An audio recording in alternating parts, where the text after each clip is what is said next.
Moro! Täällä ollaan tällä ruislohkolla, mitä on aikaisemmissa jaksoissa käsitelty, mutta tässä jaksossa tästä nyt ei tänne enempää. Sieltä pitäisi Hanneksen olla tulossa katsoa vähän mitä kasvinsuojeluhommia vielä tehdään. Pikkasen on tuossa jo aloiteltukin ja katsotaan millain jatketaan, mutta ei tässä mitään kuivuutta kummempaa. Tervetuloa mukaan!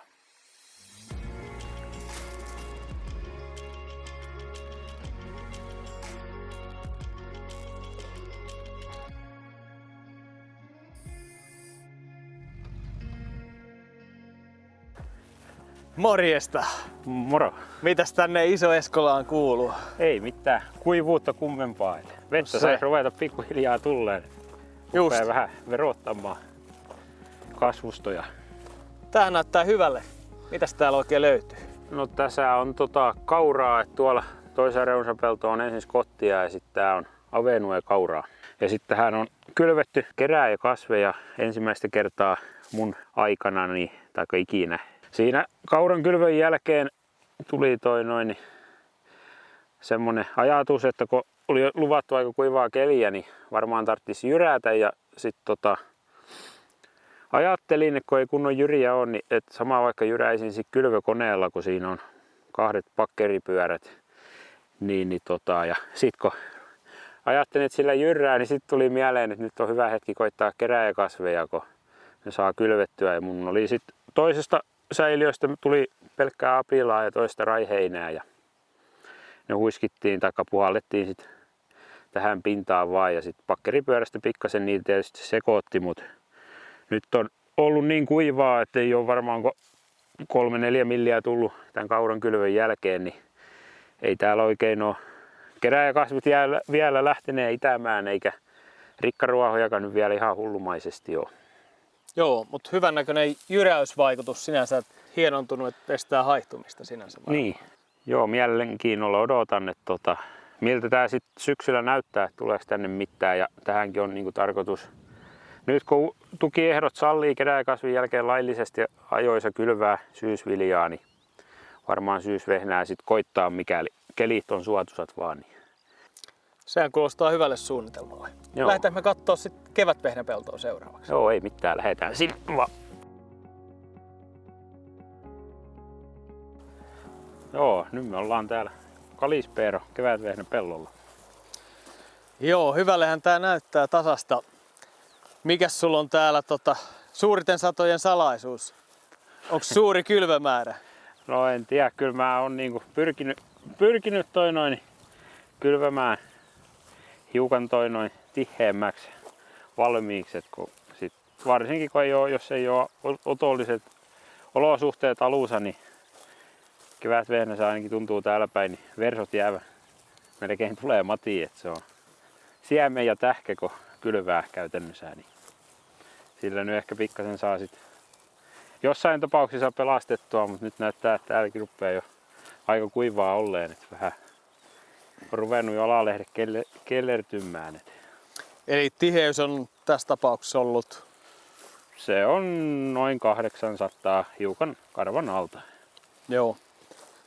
Ja tälle on tehty jo toimenpiteitä. Onko mitä käsittelyitä?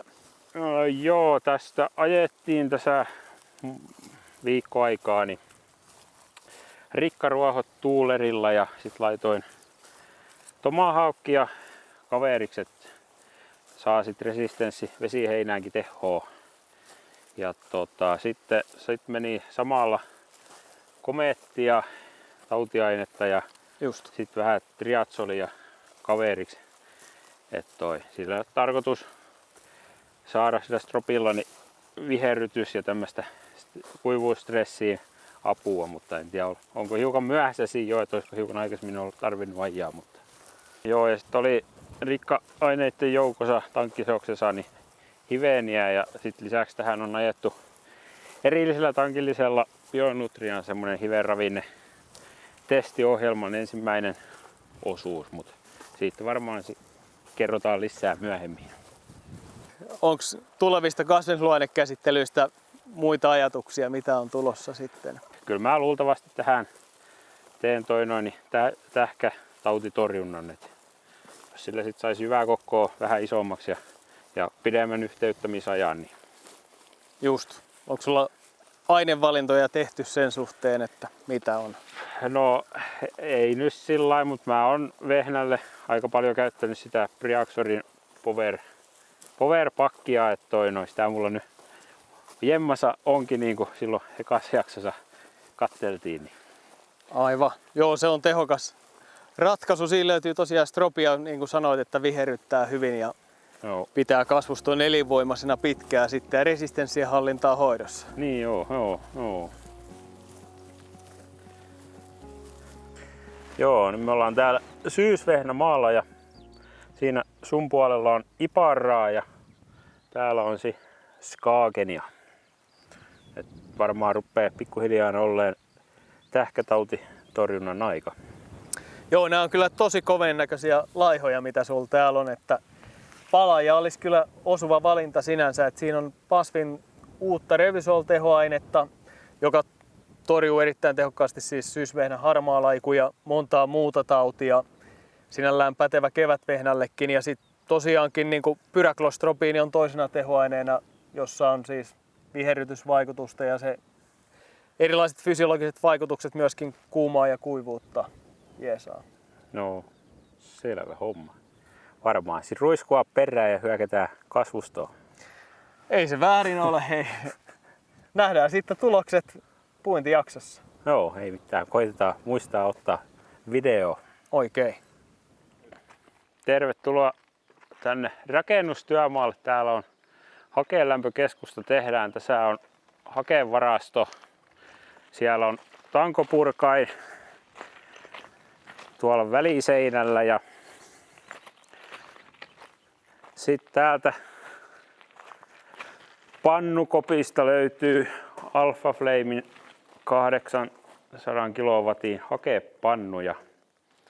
On tarkoitus irtaantua tämän kuivurin osalta fossiilisista polttoaineista ja tämän piti tulla jo viime syksylle kuntoon, mutta jäi tulematta ja nyt sitä on tässä puuhasteltu ja tarkoitus on vakaasti ensi syksynä tai tulevana syksynä kuivata viljat tässä kuivurissa hakkeella. Mut ei mitään. Kiitos kun katsoitte jaksoin ja palaillaan taas. Moro!